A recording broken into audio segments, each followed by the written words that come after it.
जैसे ही गोविंद दास जी पद गाते थे, गुसाई जी श्रृंगार करते थे ठाकुर जी का, गोविंद दास जी पीछे खड़े खड़े पद गाते थे। तो जैसे ही गुसाई जी श्रृंगार करते करते थोड़ा श्रृंगार लेने के लिए नेक दूर जाते, ठाकुर जी ऐसे खड़े खड़े नीचे से एक मोती उठाते, मोती उठा के ये मारते टक्के गोविंद दास के सिर पे। और जैसे ही गोविंद दास के सिर पे लगती, गोविंद दास कहते माने ना तारीख तो बताऊं, रुक जा। जैसे ही वो मोती लेकर के वापस गोविंद दास मारते, तब तक गुसाई जी वापस आ जाते, और गुसाई जी के आते ही वो मोती ठाकुर जी की जगह गुसाई जी में जाके लग जाता। गुसाई जी कहते हैं गोविंदा, तू ठाकुर जी को मोती मार रहा है? गोविंद दास बोले मेरो माथो देखियो, ये गुम्माटो फूल को ये आपके लाला ने मारो मोए, आपको लाला उधम मचावे वो ना दिखाई दे आपको, और मैंने कछु कह दूं सो मुंह पे चिल्ला रहे हो, मुंह पे बरस रहे हो, या समझा लो बहुत उधम मचावे ये। ऐसी लीला करते हो। गुसाई जी के नेत्रों में आंसू आ जाते, बोले गोविंदा तू कितना भाग्यशाली, तेरे संग ठाकुर जी लीला करें। गोविंद दास के साथ ऐसी ऐसी लीला करते महाराज। तो दोपहर के समय जैसे मंदिर बंद होते, ठाकुर जी महाराज फेंटा कस के आ जाते, ए गोविंदा चल खेल में चल रहे हैं। ठाकुर जी गोविंद दास के संग खेलने जाते। एक दिन ठाकुर जी बोले गोविंदा तू घोड़ा बन जा, मैं तेरे ऊपर बैठ के डोलूंगा। गोविंद दास जी घोड़ा बन गए, घोड़ा बन के ठाकुर जी ऊपर बैठ गए, और गोविंद दास की दो पौनी बना दी ऐसी, और दो पौनी इनको ऐसे पकड़ पकड़ के ठाकुर जी चला रहे हैं, और ठाकुर जी तो खेले भैया कछु भी कर सके। गोविंद दास के ऊपर बैठ गए और उसको चलाने लगे। अब चलते चलते गोविंद दास रुक गए, तो ठाकुर जी बोले ए गोविंदा चल, ए मेरे घोड़ा चल।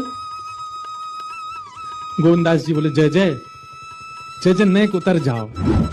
ठाकुर जी बोले काय को? गोविंद दास जी बोले लघु शंका लगी है, नेक मुझे जानो है, नेक उतर जाओ। ठाकुर जी बोले ऐसी बात कर रहा हो गोविंदा हैं? कोई घुड़सवार घोड़ा पे बैठ के घूमे और घोड़ा को लघु शंका आवे तो वो का यूं के ओ भैया नेक उतर जा, मैं लघु शंका करके ऊपर बैठी हूं मेरे ऊपर।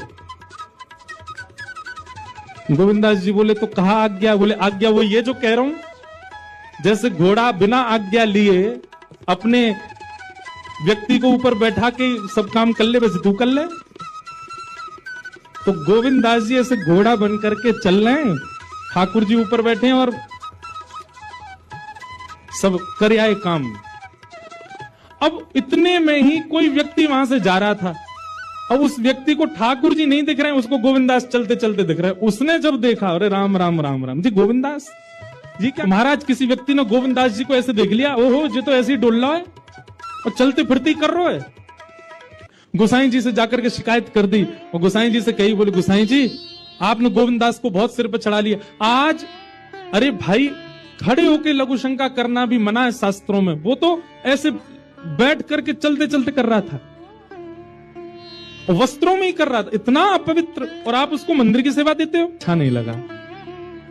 शाम को स्नान आदि करके दूसरे वस्त्र पहन करके गोविंद दास आए, आकर के आपने गोसाई जी को प्रणाम किया तो गोसाई जी ने मुंह फेर लिया। गोविंद दास बोले जय जय आप नाराज हो हमसे? गोसाई जी बोले आप आचार विचार सब भूल चुके हैं अपना, आप इस प्रकार से आज कुछ कर रहे थे, मुझे लोगों ने बताया आकर के। गोविंद दास जी बोले आपकी बात है जाए तो मैं बोलूं? बोला बोलो। बोले मोते मत कहो, अपने लाला को समझाओ।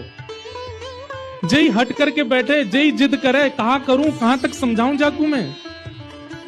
आज मुझको घोड़ा बना लियो, और घोड़ा बना के मेरे दो पौनी बना के ऐसे ऐसे चला रहे मोए। तब मैंने इनसे कही जय जय नेक उतर जाओ, मैंने लघु शंका कर आऊं, स्नान कर आऊं, फिर बैठ जाइयो। तो मुझ तो बोले घोड़ा कभी आज्ञा ले, तू तो मेरा घोड़ा है, ऐसे कर ले। इनकी आज्ञा सो मैंने कियो, मैंने अपनी इच्छा सो नहीं, क्यों नहीं मैं क्यों करूंगा ऐसा? गोविंद दास जी की बात सुनकर के गोसाई विट्ठलनाथ जी इतने भावुक हो गए, इतने भावुक हो गए। उस दिन गोसाई जी ने नियम बना दिया।